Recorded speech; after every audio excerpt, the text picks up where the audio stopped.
Hai, Assalamualaikum warahmatullahi wabarakatuh.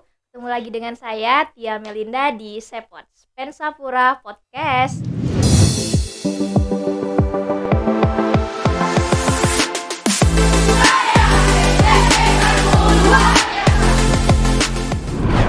Siang hari ini kita kedatangan narasumber hebat lagi nih, yaitu seorang pandu digital Indonesia, Mas Agus Andira. Hai Mas Agus Andira, Halo, apa kabar? alhamdulillah baik, sehat. Saya panggil Mas nih ya. Boleh, boleh Mas Mbak. apa nih? Mas Mas Andira Agus aja. atau Mas Mas Andira? Andira aja. Mas Andira, oke. Ya. Mas Andira, Mm-mm. saya pribadi dan mungkin teman-teman juga penasaran nih Oh iya, mengenai pandu digital. Bisa dijelaskan sedikit nggak Mas mengenai pandu digital ini? boleh. Oke, terkait dengan Pandu Mm-mm, Digital, itu sebuah program resmi dari Kementerian Komunikasi dan Informatika RI mm-mm, sebagai upaya dan langkah eh, Indonesia dalam meningkatkan kapasitas dan pengembangan terkait dengan keterampilan digital. Terus bagaimana kita bisa memanfaatkan platform dan juga beberapa aplikasi sehingga sasaran yang ingin dicapai itu tepat guna dan sesuai dengan manfaat yang diharapkan. Jadi kalau berbicara tentang pandu digital itu luar biasa juga Mbak. Artinya pandu digital itu sendiri adalah unsur masyarakat Indonesia. Nah, dengan naungan dan juga kebijakan dari pemerintah Indonesia, dalam hal ini Kementerian Komunikasi dan Informatika RI merancang atau membuatlah sebuah program yang dinamakan dengan Pandu Digital. Artinya individu-individu di luar daripada ketentuan-ketentuan yang telah ditetapkan juga mereka merupakan individu yang memiliki dasar-dasar terkait dengan keterampilan mereka di dalam dunia IT itu sebenarnya. Jadi kalau ditanya pandu digital itu apa, dan mungkin teman-teman kita di sini masih pada umum, Asing. masih pada asing pemahaman tentang pandu Pandu digital itu digital sendiri. ini. Nah, pandu digital ini sendiri sebenarnya udah dari tahun, kalau nggak salah saya itu sekitaran 2019 yang lalu. Nah, hari ini alhamdulillah sudah berjalan sekitaran 3 sampai 4 tahun program. Kurang lebih. Jadi kalau ditanya individu hari ini, kita di Pandu Digital itu layaknya semacam kita di dunia persilatan. Jadi di Pandu Digital itu ada istilah lencana. Kalau di dunia persilatan itu ada istilahnya sabuk ya. Jadi ada merah, kalau di Pandu Digital itu ada biru dan juga ada hitam. Nah, high class-nya itu adalah badge Ini emas. singkatan ya. Tingkatan, Oke. benar, tingkatan. Mengenai pandu digital juga nih, siapa aja sih Mas Andira yang bisa gabung di pandu digital ini? Apakah ada batasan umur untuk bisa bergabung di pandu digital ini? Iya, oke. Kalau terkait dengan siapa saja yang bisa bergabung, siapa saja yang boleh menjadi pandu digital, Mbak Tia sendiri bisa jadi pandu Oh digital. ya? Iya benar. Nah, artinya pandu digital merupakan masyarakat Indonesia dengan ketentuan minimal umurnya 17 tahun. Berarti kalau kita kaji hari ini usianya udah tamat SMA kali ya. Bisa perkiraan gambaran gitu, karena kalau kita kunci dengan usia 17 tahun udah tamat SMA, ada juga anak SMA atau SMK yang dengan level sederajat mereka masih di usia, ada yang usia 17 tahun gitu kan. Jadi minimal seorang pandu digital itu minimal umurnya 17 tahun dan maksimal 60 tahun. Tapi tadi kembali ke poin yang sebelum saya sampaikan, ada ketentuan di mana setidaknya dan minimal individu atau siapapun Yang masyarakat Indonesia yang ingin bergabung di Pandu Digital, mereka harus memiliki kapasitas dasar terkait dengan digital. Begitu. Itu kalau kalau terkait dengan siapa saja boleh jadi pandu digital. Artinya kalau dari unsur guru ramai hari ini para guru khususnya di bidang pendidikan, ya kan, yang bergabung dan menjadi pandu digital. Jadi pandu digital ini secara skop besarnya adalah sebuah kegiatan yang bersifat kerelawanan, rela berkorban. Nah, begitu. sukarela Ya, sukarela. Oke. Rela berkorban jauh lagi tuh maknanya. Iya, iya, iya. Oke. Nah, gitu. Oh berarti cuma batasan umurnya untuk masuk ke situ cuma persyaratan jatuhnya tuh ya. Ya, dikatakan persyaratan mungkin lebih sederhananya dan lebih mudah untuk dipahami itu adalah ketentuan. Oke, Jadi ketentuannya. kata ketentuan dengan persyaratan itu beda loh. Jadi kalau kalau kita melamar kerja itu kan ada syarat-syarat yang harus dipenuhi. Nah, ketika kita sinkronkan bahasa syarat dan juga ketentuan itu jauh beda. Jadi artinya ketentuan hal-hal yang telah ditentukan berarti menjadi suatu poin, ya dengan bahasa lain ya persyaratan, tetapi tidak bisa dikunci Jadi dengan kan jatuhnya persyaratan. ketentuan tuh keharusan. Ya dikatakan Emang harus keharusan 17 tahun ya? bahaya banget tuh. Mas, apakah Pandu Digital ini merupakan program resmi dari pemerintah atau hanya sekedar komunitas? Oh gitu. Kalau untuk Pandu Digital ini murni program resmi dari kementerian. Nah, saya lupa. Ya, jadi saya lupa, saya open my phone agar jangan sampai keliru. Jadi Pandu Digital ini program resmi dari Kementerian Komunikasi yang termasuk dalam DIPA Direktorat Ditjen Aplikasi Informatika dengan nomor yang lumayan panjang juga nih. Jadi intinya Pandu Digital ini adalah program resmi dari kementerian. Nah, terkait dengan digital itu sendiri sebenarnya ranahnya itu banyak. Jadi kalau berbicara tentang digital ini sebenarnya tidak ada habisnya. Tetapi ketika kita ingin belajar tentang uh, pemanfaatan, bagaimana menggunakan dengan tepat dan bijak terkait dengan perkembangan teknologi dan digital saat ini, selalu ada cara. Selalu ada cara.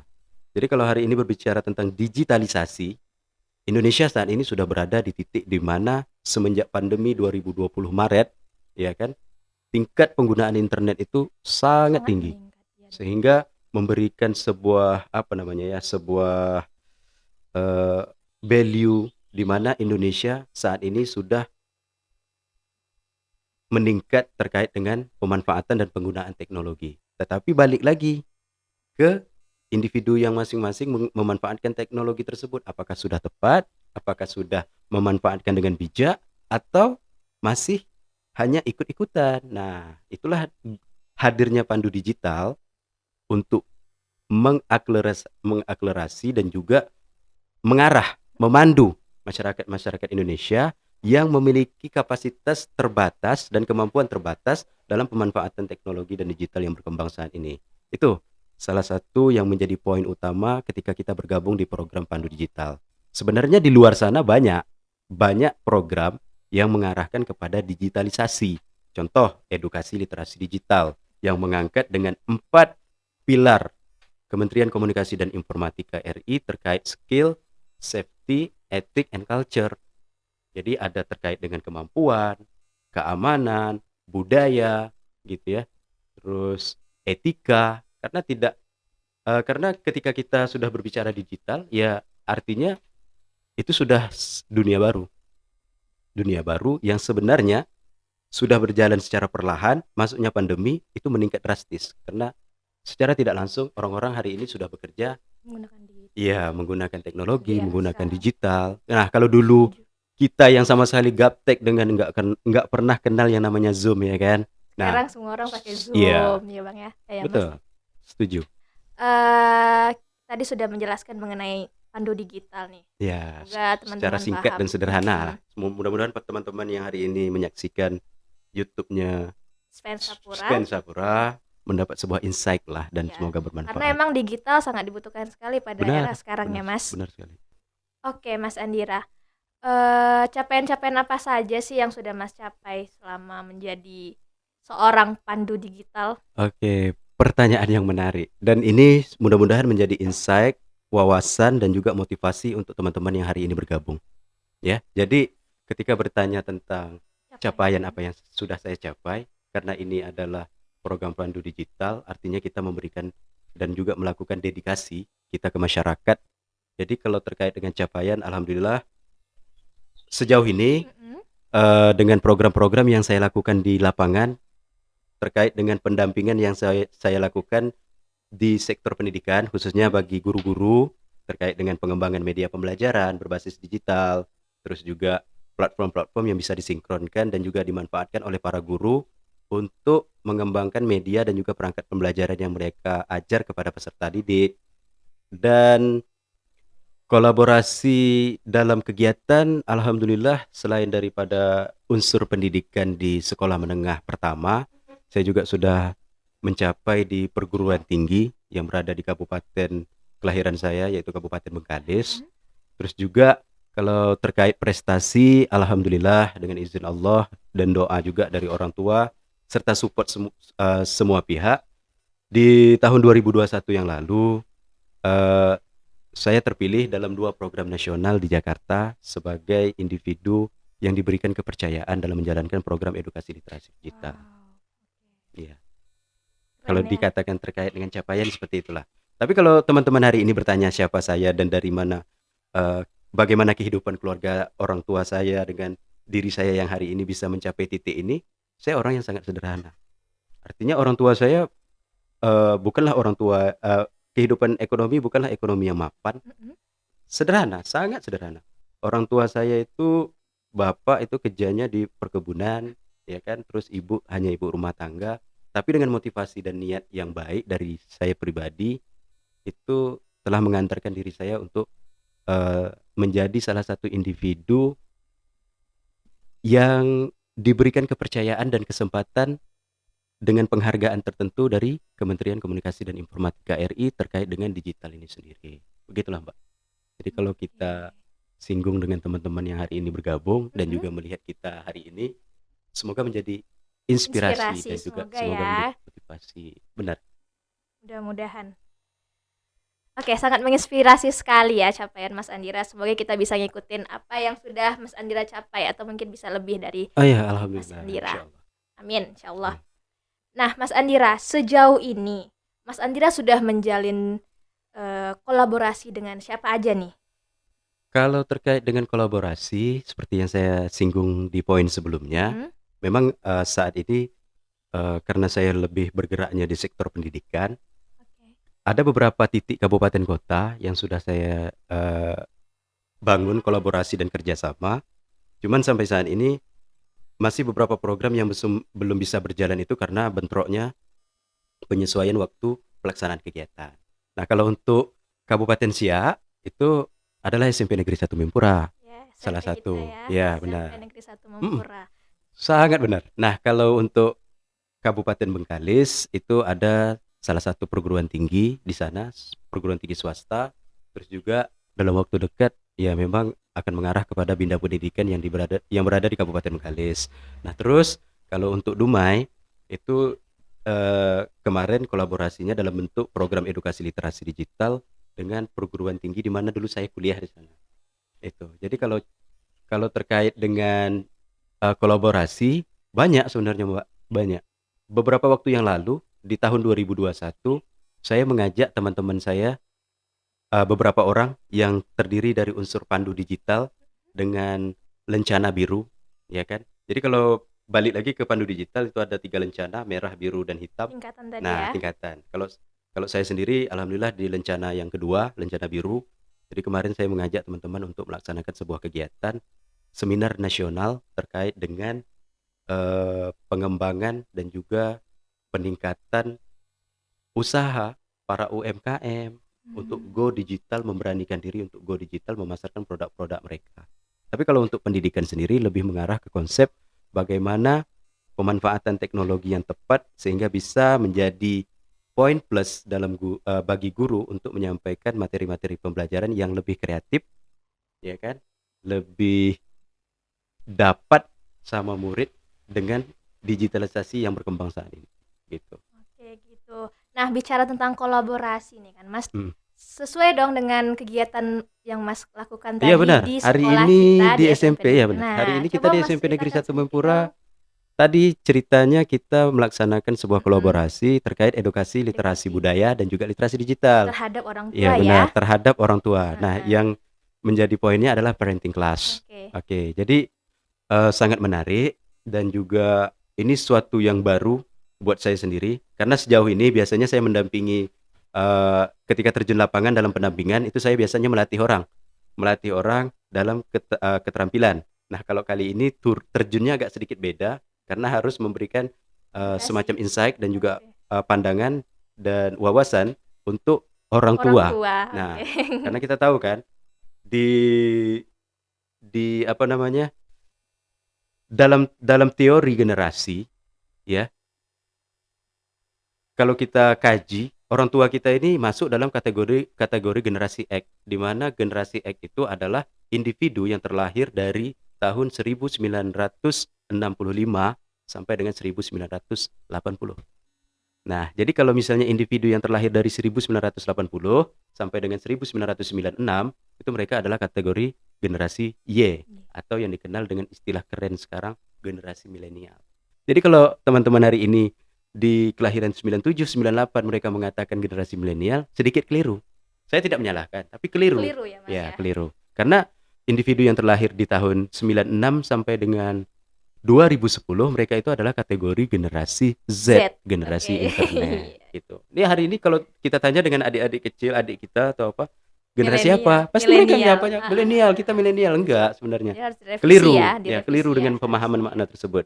Nah, jadi hari ini berhadapan dengan generasi X di mana ada sebuah apa namanya? Kalau saya menyampaikan tadi di depan ibu-ibu ya, bapak-bapak yang hadir hari ini, yang unsur dari orang tua siswa, semacam ada sebuah panggilan dunia dan dunia memaksa Anda untuk mengimbangi kapasitas ini. Artinya jangan sampai hal-hal yang tidak diinginkan terkait dengan pemanfaatan digital, platform, aplikasi, sosial media dan segala macam yang hari ini rata-rata anak memiliki disalah manfaatkan. Makanya ada pertemuan dan kolaborasi kegiatan hari ini membahas tentang itu. Jadi fokus saya tadi terkait dengan digital parenting. Bagaimana mendampingi anak dengan upaya-upaya yang bisa kita maksimalkan. Salah satu contoh adalah kita bisa membangun sebuah konsep peraturan. Ya. Caranya orang tua dan anak membangun sebuah kesepakatan yang tertulis. Anak jam berapa menggunakan internet, HP, terus kalau memang mereka punya bakat di gamer, sebagai seorang gamer, karena gamer hari ini udah menjadi sebuah profesi. Betul. Iya, udah menjadi sebuah profesi. Jadi kalau misalnya kita sebagai orang tua menemukan anak kita yang punya bakat terhadap itu, ya terhadap game, support mereka, tetapi harus ada batasan-batasan, jangan sampai mereka kelewatan, karena akan terjadi dua hal. Pertama, mereka bisa sukses di dunia gamer mereka. Yang kedua, mereka bisa menjadi orang gila, Kacau. terlalu memaksa diri sehingga error dari Error, segalanya. oke. Iya, Betul, benar. betul. Nah, jadi buatlah peraturan, kesepakatan, jangan intinya kesepakatan itu dibangun berdasarkan musyawarah ataupun komunikasi antara orang tua dengan Dan si anak. anak. Itu salah satu poin yang menjadi bahasan dan juga menjadi semacam insight yang saya sampaikan kepada orang tua. Alhamdulillah disambut dengan baik, kegiatannya juga alhamdulillah berjalan dengan lancar dan juga maksimal. Sebagai penambah wawasan untuk orang tua terhadap Iya anak benar, ya. terhadap anak. Bagaimana pendampingan yang lebih baik di ranah digital. Karena anak nih, kalau kita ya walaupun saya belum keluarga sebenarnya, tapi kalau anak ketika Ini kan berbicara juga seorang guru kan, iya, jadi sudah benar. Kalau kita berbicara tentang anak, mereka lebih jago dari kita terkait dengan digital ini. digital. Tinggal kitanya aja lagi bagaimana menyikapi agar anak tidak salah dalam memanfaatkan teknologi atau digital yang berkembang saat ini. Berarti mengenai kegiatan kita tadi, orang tua cukup antusias ya, Mas? Alhamdulillah sangat antusias, dan pertanyaan-pertanyaan yang mereka sampaikan karena terbatas waktu, jadi hanya dikunci 2 penanya, dan dari pertanyaan-pertanyaan yang mereka sampaikan, mereka sangat merasa apa yang materi yang saya sampaikan benar-benar terjadi di kehidupan mereka. Jadi sangat dipakai seharusnya Iya. ya. Oke. Untuk kegiatan tadi juga nih, menurut Mas sendiri, kegiatan-kegiatan seperti ini harus dilakukan secara berkala atau tidak sih? Kalau Seharusnya. untuk penguatan, ya menjadi semacam sebuah program inti antara satuan pendidikan dengan lembaga-lembaga yang bisa menguatkan keterampilan baik itu wawasan untuk orang tua. Tapi kalau secara berkala itu menjadi sebuah konsep evaluasi. Nah, jadi semacam sebuah konsep evaluasi. Dan kalau saya sampaikan apakah harus dilakukan secara berkala, ya kembali lagi tergantung kepada satuan pendidikan tersebut. Jadi kalau semacam ini gebrakan awal, kalau saya katakan ini suatu daya pancing lah iya, ya. daya pancing dan juga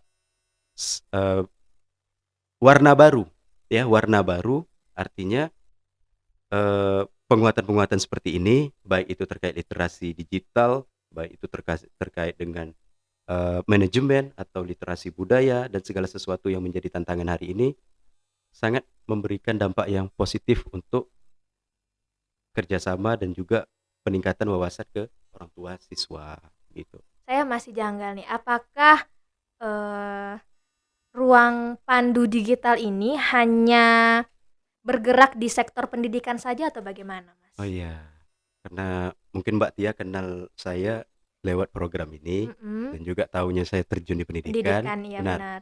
Jadi kalau terkait dengan ruang gerak pandu digital itu ruangnya luas sebenarnya. Cuman Hmm. kalau pemahaman saya saat ini dan yang saya tahu, selain dari sektor pendidikan, teman-teman pandu digital juga ada yang bergerak di bidang atau di sektor UMKM, mendampingi para UMKM untuk integrasi sistem digital di dalam manajemen usaha mereka. Contoh termasuk promosi produk atau barang dagang yang mereka jual melalui website online atau apa gitu kan. Nah, terus ada juga yang bergerak di sektor nelayan. Nah, ada juga yang bergerak di sektor mendampingi masyarakat yang bergerak di sektor pertanian. Berarti jatuhnya layanan terhadap masyarakat ya Mas, atau Ini bagaimana? jatuhnya pandu digital ini dedikasi dan Dedikasi. juga sebuah pengabdian individu yang ingin bergabung dan juga bergabung dalam program pandu digital. Terjun ke lapangan Ya, ya. terjun ke lapangan. Oke. Nah, ada juga teman-teman yang bergerak di desa wisata. Mm-mm. Jadi bagaimana mengangkat desa wisata melalui digitalisasi. Karena Oke. ketika mengintegrasi sistem digital dalam sebuah kegiatan dan sektor-sektor tertentu yang dijalani pada hari ini, itu poinnya tuh plus, berbeda dengan kita yang hari ini melakukan promosi secara offline atau tatap muka. Hmm. Jadi capaian-capaian yang dicapai itu lebih nilainya daripada kita yang hari ini bergerak secara tatap muka atau offline itu sendiri. Jadi kalau ditanya ruang gerak, luar biasa. Kemarin pada saat saya kegiatan di Jakarta itu aja 5 sektor yang diundang, Oh ya? termasuk pendidikan, UMKM, Hmm. pariwisata, desa wisata, nelayan, dan petani. Jadi kalau berbicara tentang petani hari ini, pertanian sudah ada sistem digitalisasi. Digitalnya. Karena memang Iya, semuanya sekarang iya, era serba digital ya Mas memang ya. serba era digital Era dan kita tidak digital. nyaman, mau tidak Mau mau tidak kita harus bisa mau. mengimbangi hal itu. Betul sekali. Oke. Sayang banget Iya benar. waktu kita sudah terbatas, waktu kita sangat terbatas. Padahal asik ya ngobrol tentang digital karena emang di era ini kita sangat membutuhkan edukasi mengenai digital karena eh digital sangat dibutuhkan sekali Iya. untuk era sekarang ini. Ya Mas. Mm-mm. Tapi sayang waktu kita udah Terbatas ya. habis, Iya. terbatas, sayang banget kan. Pasti teman-teman masih pada penasaran kan mengenai pandu digital.